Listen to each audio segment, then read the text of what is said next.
Primeiro ponto, Elias, o que me incomoda é que você coloca como se você tivesse descoberto uma grande fórmula para o Brasil dar certo e se o Brasil nunca tivesse tentado essa fórmula. Essa é a grande questão.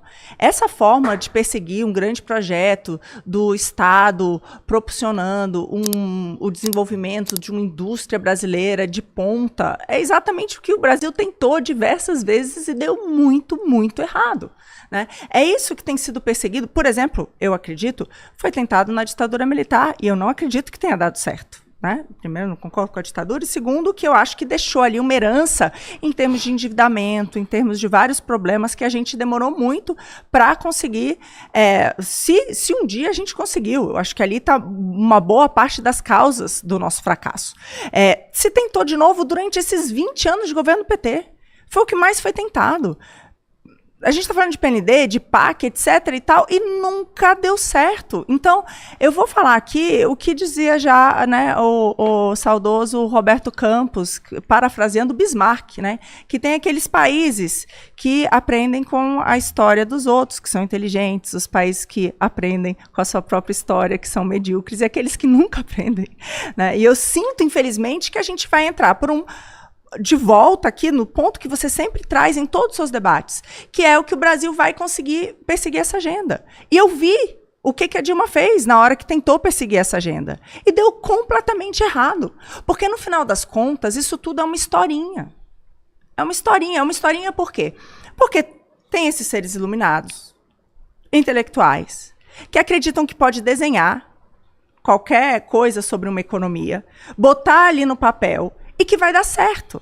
Só que esse experimento já deu errado. Deu errado todas as vezes que foi tentado no Brasil. Sabe o que aconteceu? Todas as vezes que foi tentado no Brasil?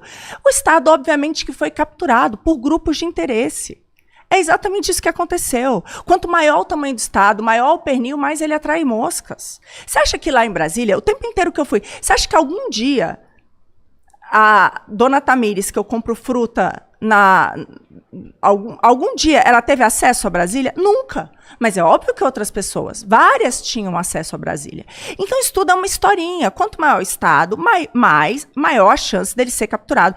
E na história da humanidade foi provado que esse desenho estatal que você defende não funciona. Eu sei o que você vai falar. Você vai falar do exemplo chinês, você vai falar dos exemplos outros que deram certo. E eu discordo completamente. A China, ela começou a avançar de fato, e eu cobri a China durante o tempo que eu estava no mercado financeiro inteiro, eu cobri a China, e o que deu certo de fato foi que a China tinha uma rede de proteção. Primeiro que, vamos lá, o que aconteceu com a China? Primeiro, a grande fome de Mao, que destruiu toda a riqueza e criou 950 milhões de miseráveis. A partir dali, você teve um terreno fértil, e eles abriram para isso, para empresas, por exemplo, americanas, irem lá explorar uma mão de obra. E a gente teve na China um grande capitalismo selvagem. Essa que é a realidade. Um país que cresceu muito nos últimos 40 anos, sem rede de proteção social, em que explorava, sim, o trabalho da população, explorava, né, conseguia trabalho barato ali, porque aquelas pessoas, e elas se desenvolveram, né, foi melhor do que o experimento chinês, que aliás você escreveu um livro de mais de 300 páginas e não cita, né, exatamente esse que foi uma das grandes mortes da história da humanidade, que foi exatamente o que aconteceu com o regime de Mao. Mas ali ele pegou um terreno com mão de obra barata, para lá foram grandes empresas e eles são bons em copiar. E aí a China realmente, ela copiou várias coisas, ela é boa em copiar, continua sendo boa em copiar. Por exemplo, carro elétrico, copiado. Painel solar, copiado. Mesma coisa agora, as empresas de tecnologia, está copiando, copia muito bem, está copiando muito bem. Mas a verdade é que o que aconteceu na China, que permitiu o seu grande crescimento, esses 40 anos de crescimento, foi simplesmente a abertura. Abriu para as empresas irem para lá, o número de empresas estatais, você sabe, despencou. Hoje é menos de 20% da população que dos empregos são gerados por essas empresas. Você tem ali um capitalismo brutal. Aliás, a China mesmo está falando em criar medidas para combater esse capitalismo brutal, que gera, inclusive, margem de lucro negativa. Tamanho é a competitividade dentro da economia chinesa. O que existe na China, eu vejo, de diferente é o seguinte: a China é uma ditadura. Nisso aí tem uma diferença. Então, o que você defende, no final das contas, é uma ditadura de mercado. É assim que eu vejo. Lias, 3 minutos, réplica, depois a Marina tem uma tréplica. Não, a questão do modelo da receita que eu tenho, pessoal, Marina, todos os países do mundo que chegaram lá seguiram essa mesma receita. Intervenção maciça de Estado. A começar pelo elemento de Bismarck. Todos. Não tem um caso de país que chegou lá, a começar por Hamilton, que é famoso, o relatório sobre manufaturas, não é? Todos os países, não é uma receita minha. O Brasil, em 50 anos, saiu da Idade Média para a Idade Contemporânea em 50 anos. Né? Ou seja, o que deu errado foi continuar com políticas equivocadas, aí daria um outro programa aqui.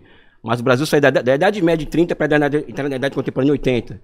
A Petrobras, que se fala tanto da Petrobras, a empresa mais cobiçada do mundo, justamente na época do período da Dilma.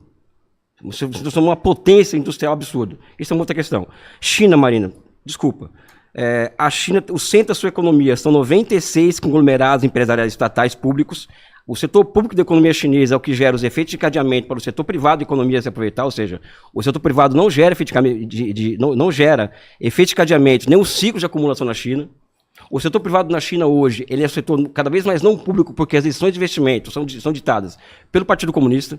O sistema financeiro chinês é completamente estatizado, não tem banco privado na China. A terra na China é estatizada, e um bloco de poder político onde o capital não tem a menor predominância, ou seja, o capital está submetido à política na China. É um espantalho falar que a China cresceu por causa do capitalismo, quando na verdade o núcleo da economia chinesa é público, não é privado, o núcleo.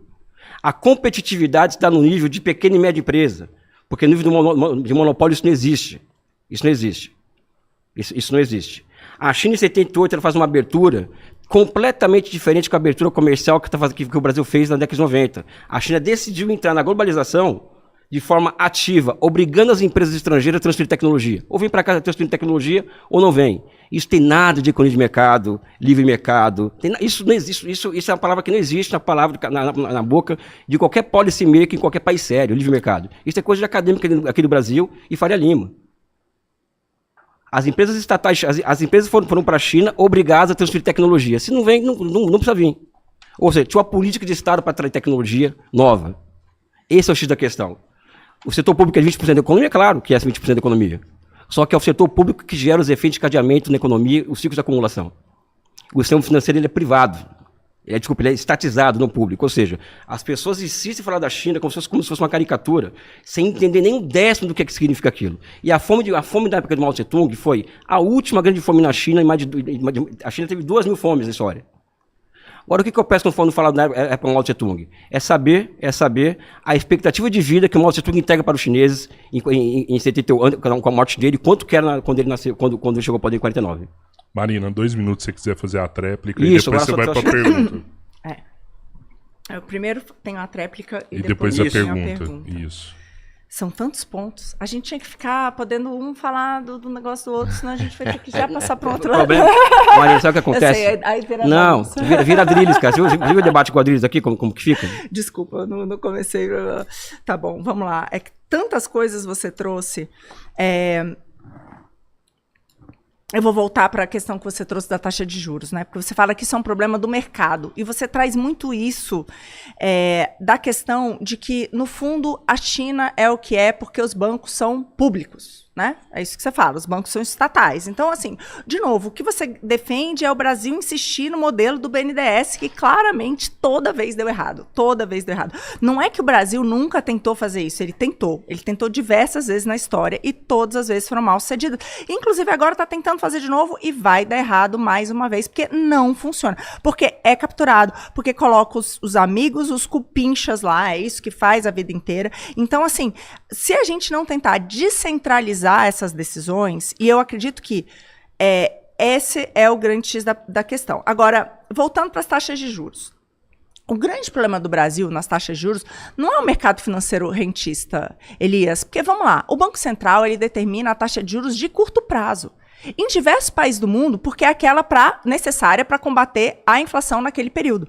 Mas em diversos países do mundo, você tem uma diferença entre a taxa de juros de curtíssimo prazo do Banco Central e a taxa de longo prazo. A taxa de longo prazo, ela é determinada pelo quê? Pela sua capacidade de se endividar. E o Brasil... Eu vou engatar na minha pergunta, que a minha próxima pergunta para ele vai ser sobre isso, tá? Tá bom. Então, você deixa os 4 minutos aí. Isso. Para ele entender onde é que eu estou querendo chegar. E o Brasil... ele tem um problema gigantesco. Quem empresta para o governo brasileiro, e quem empresta para o governo brasileiro somos todos nós aqui, não é o sistema financeiro. É todo mundo que tem poupança, porque o governo brasileiro, ele toma praticamente toda a poupança. A gente pode até falar sobre poupança, que você sempre fala da China, e o caso é completamente diferente do Brasil. O governo brasileiro, ele toma toda a poupança. E o governo brasileiro tem uma história de calotes, né? 9 calotes externos, tivemos confisco, calote interno aqui, a gente já teve 80% de inflação no mês. Você sabe o que é que você ter R$100 no início do mês, depois não ter praticamente nada? É isso. Então, o Brasil, ele é famoso por dar calote. Então, quando você fala que o juro do Brasil, ele é alto, e ele é alto mesmo, nem sempre foi assim. Quando o Brasil perseguiu, sim, um esforço fiscal e começou a dizer que as contas públicas iam ser colocadas em ordem, em algum momento você falou em conter a nossa gastança desenfreada, que para mim é o grande motivo porque a gente não cresce desde os anos 80 e o Brasil só gastou. O setor público só cresceu. A gente está agora com recorde de endividamento, recorde de taxa tributária, taxa de juros mais alta do mundo por conta disso. Porque para emprestar para o governo brasileiro, todo mundo tem que cobrar caro. Por quê? Porque o nosso histórico não é bom. E claramente quem olha as finanças brasileiras vê que é completamente insustentável. Eu vejo que você fala muito de que, não, mas tem outros países mais endividados que o Brasil. Sim, mas as taxas são baixas de juros. Por que as taxas de juros nesse país são baixas? As taxas de juros são baixas porque eles não deram calote. As taxas de juros desses países são baixas porque você vê que ali é possível, ele tem crescimento, ele tem um histórico de crescer e conseguir pagar a sua dívida, que não é o caso do Brasil. Então, o Brasil tem taxas de juros altas porque o nosso governo, e os 20 anos do PT foram exatamente isso, gastam demais. Isso não está melhorando a vida de ninguém. Então, a minha pergunta para você, eu quero que você rebata isso. Por que você acredita que as taxas de juros no Brasil são altas? Desenvolve aí o seu raciocínio do sistema financeiro que é a causa. 5 minutos, Elias. Agora a gente normalizou de novo. Não tem tréplica, tá? Agora vai ter a réplica. Marina, você não me respondeu nenhum país que chegou no topo da cadeia alimentar do mundo com o livre mercado. Essa é uma questão. Estados Unidos, mas a gente vai Estados chegar Unidos, nisso depois. Tá bom. Estados Unidos, tá certo. Qual que é o grande calote que o Brasil deu, por exemplo? Aqui é uma fiz de retórica, não é uma pergunta. Na dívida interna, por exemplo. Não existe histórico do Brasil de calote na dívida interna brasileira. Muito pelo contrário. O confisco foi o quê? Peraí, deixa... O Brasil, ao contrário, ele paga religiosamente as taxas de juros, os juros e a amortização da nossa dívida para o sistema financeiro. E, se não me engano, mais da metade da dívida pública brasileira é sistema financeiro. O interessante que você colocou aqui é o seguinte, de que o Estado brasileiro é capturado, mas o Banco Central não é. Então, o Banco Central todos são técnicos, que estão acima do bem e do mal, e que não tem influência política nenhuma, o resto do Estado brasileiro é. É uma coincidência muito grande. Uma coincidência que todos os membros do Copom, grande parte deles, eles saem do sistema financeiro, que são os detentores da dívida pública brasileira, dos títulos, da maior parte da dívida pública brasileira, eles saem de lá e voltam para onde? Para o mercado financeiro. Mas o Estado brasileiro inteiro ele é capturado, menos o Banco Central. Ou seja, o que eu sempre tenho dito é que existe uma economia política da taxa de juros no Brasil. Isso não é uma conta técnica, isso é uma conta política. A base material, veja bem, a base material, que eu digo que chama da grande burguesia brasileira é o quê? É juros da dívida pública, assim como na época da inflação alta, época da alta taxa de inflação, a base material da burguesia brasileira era overnight, por exemplo. O Plano Real opera o quê? Uma mudança de base material do poder político no Brasil. Ou seja, daqueles que mandam no Brasil. Da inflação alta para as taxas de juros. Essa é a explicação. Porque não existe outra explicação científica para o Brasil. Com os seus recursos naturais que tem em massa no Brasil, um país rico como o Brasil, Um país com capacidade grande de crescimento e mais do que isso, né? O Brasil é o caso de capitalismo mais dinâmico do mundo no século XX, juntamente com o Japão, dinâmico que mais cresceu. Né? Ou seja, não pode falar que tudo que ocorreu foi errado. Não, deu muita coisa certa no Brasil. Muita coisa certa. A taxa de juros no Brasil é alta porque o Banco Central é capturado. É um instrumento de poder no Brasil, a taxa de juros. Não existe explicação para o mundo inteiro caminhar para 0% de juros real e o Brasil manter essa taxa de juros desse tamanho, porque o Brasil é o único país do mundo que não paga conta de dia. O Brasil é o único país do mundo com histórico de calote. Vocês imaginam a China, que é um país socialista, um país em que a propriedade privada ela não é bem regulada no país. Imagina a China, por exemplo. A quanto deveria estar a taxa de juros na China? Um país que mal regula a propriedade privada. Na Coreia do Sul, por exemplo, onde a propriedade privada ela está sob o tacão, muitas vezes, das operações do Estado. A Coreia do Sul. E mais do que isso. Um caso como o da Alemanha, por exemplo. Aqui não pode ter BNDES. Na Alemanha tem 8 BNDES. Na Alemanha, 8. Na Alemanha tem 8, falta de um tem 8. Na Coreia do Sul são 56 chaebols, que são conglomerados empresariais, grandes monopólio mesmo. Cada um com seu braço financeiro. E com amplo apoio estatal. Né? E a taxa de juros lá é como? Alguém vai falar que o Estado coreano ele é sequestrado pelos chaebols? Claro que não, né? Mas é. Alguém vai falar, por exemplo, que o Estado americano é sequestrado pelo complexo industrial militar? Pela indústria petrolífera? Pelas big techs? Não vai, né? Agora o Brasil é sequestrado. Ou seja, os melhores estados do mundo, os mais bonitinhos, os estados mais bonitos do mundo, Estados Unidos, Coreia, Japão, não são sequestrados. Aliás, o grau de intervenção do Estado na economia americana talvez só perde para a China. A capacidade que os americanos têm de intervir naquela economia é simplesmente absurda. Através do quê? Das compras governamentais. E hoje, as empresas de inteligência artificial que virou uma bolha esse mercado, eles estão aonde? A Palantir está indo buscar dinheiro aonde para se financiar? Está buscando no complexo industrial militar. E quem financia isso? É o livre mercado? Os agentes racionais? Não, é o Estado. Ou seja, a grande questão, Marina, que eu acho, é que vocês não me conseguem entregar um exemplo histórico daquilo que vocês falam. Eu entrego vários exemplos históricos do que eu estou falando aqui, vários. A começar pelos Estados Unidos, vários exemplos históricos. A começar pela Revolução Industrial na Inglaterra. O capitalismo é uma criação estatal. A moeda é uma criação estatal. Né? Ou seja, a lei de cercamento, por exemplo, ela foi antecedida por 100 anos de ação estatal, criando marcos institucionais até chegar ao ponto em que se fez a Revolução Industrial. Vocês não conseguem entregar para mim um exemplo de um país que alcançou a fronteira tecnológica com o Estado mínimo e com o livre mercado.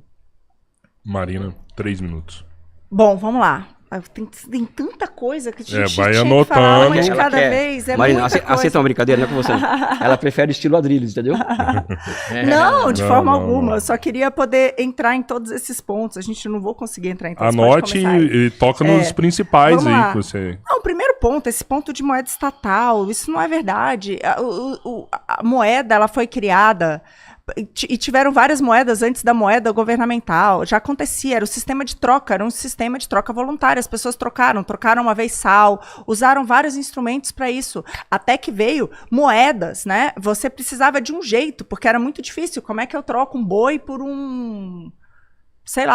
por uma carroça? Não dava para trocar. Então, por isso você criou um sistema, que é o sistema de moeda. Mas não dá para dizer que isso foi uma invenção estatal, porque não foi uma invenção estatal. Você traz isso também da Revolução Industrial, como se fosse uma coisa que fosse comandada pelo Estado. E também não foi. Também é uma mentira. E o segundo ponto aqui que você trouxe, que eu achei também interessante, mas eu estava perguntando ainda, que você falou que o Banco Central brasileiro, ele é capturado, né, pelo mercado financeiro. E tem vários bancos centrais no mundo. E são todos capturados pelo mercado financeiro? E por que as taxas de juros em outros são baixas? Por que a do Brasil, de repente, é alta? Isso faz algum sentido? Então, e de novo, não é o Banco Central que determina as taxas de juros de longo prazo. Tem países, por exemplo, que o Banco Central talvez não fosse capturado, e como aconteceu, por exemplo, na Argentina, e aí os governos imprimiram dinheiro. O resultado, quando isso acontece, é o quê? É a inflação. O Brasil já passou por isso. Quando a decisão inteira de política monetária era tomada por aqueles que gastam, pelo mesmo detentor da política fiscal, a decisão era sempre muito óbvia. Era só imprimir para financiar cada vez gastos maiores. E isso sempre resultou em inflação elevada. O grande advento do Banco Central foi exatamente tirar isso. Alguém precisa se preocupar com a inflação, para exatamente não permitir que os governos gastassem sempre muito mais do que deveriam, né? E aí isso acaba gerando a inflação e a inflação acaba atrapalhando principalmente os mais pobres. Então, foi um mecanismo de defesa de governos gastadores. Tem mais um minuto, não tem não? Você tem Não, 3 minutos. São 3? Ai, meu Deus. Se quiser Eu achei que comentar eram mais 2, alguma desculpa. coisinha, ainda dá uma... Então, eu discordo completamente. No fundo, o Banco Central brasileiro é o que nos... Se não houvesse Banco Central no Brasil, pode escrever aí, com a gastança que a gente tem hoje no governo do PT, a gente já teria aqui inflação de 2 dígitos ou até mais. Aliás, mesmo com o Banco Central, dado que agora todos os diretores foram nomeados pelo Lula, assim como aconteceu, aliás, no governo Dilma. No governo Dilma chegou um ponto que o Banco Central, né, com a diretoria ali, que ela indicou, não combatia a inflação. Qual que foi o resultado? O governo Dilma teve inflação alta. A meta era 4%, a inflação foi em média de 6%, muitas vezes acima do teto da meta. A inflação foi altíssima. Por quê? Porque é exatamente um governo gastador. Se deixar, ele vai imprimir e vai gerar inflação. Mesmo com o Banco Central, a gente não está blindado disso. Elias, se você quiser comentar, você tem 2 minutos, mas tem que fazer a pergunta. Agora é a hora da pergunta. Você tem 2 minutos para fazer a pergunta e comentar isso, né? Exatamente. Você vai sempre comentar. Agora a gente está começando a entender. Se vocês tiverem dúvida, de novo. Aqui Não, tem um tempo que entendi. você vai poder usar. Se tiver faltando, sempre eu vou mostrar para você. Então você não precisa... Se eu não tiver mostrar, você pode continuar falando. Eu vou mostrar, você vai ter um tempo Vai lá, para Elias. concluir. 2 minutos. Eu só queria propor, por exemplo, já que os Estados Unidos é um exemplo de livre comércio, se nós aqui juntássemos, nós 4, juntássemos dinheiro e fôssemos lá comprar qualquer empresa americana, uma Big Tech, alguma empresa do Complexo Industrial Militar, ou seja, aquilo ali é uma economia altamente protegida, não é pouco protegida. Aliás, o Trump está agora, inclusive, partindo para a estatização dos setores da sua economia, principalmente nos setores estratégicos relacionados a semicondutores.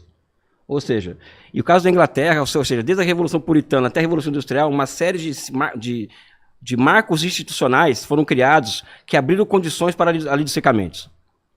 A compra do Banco da Inglaterra, da Banca da Holanda pelo Banco da Inglaterra foi uma condição objetiva para a Revolução Industrial. E o Instituto da Dívida Pública, construído pela Inglaterra, foi fundamental para o capitalismo inglês chegar onde chegou. A dívida pública, o Instituto da Dívida Pública. E mais do que isso, Marina, moeda ela é fiduciária. A moeda ela é fiduciária, é uma criação de Estado. Me causa surpresa você não saber disso, mas a moeda é fiduciária, o Estado cria moeda. Mas enfim, só queria trazer esses pontos aqui.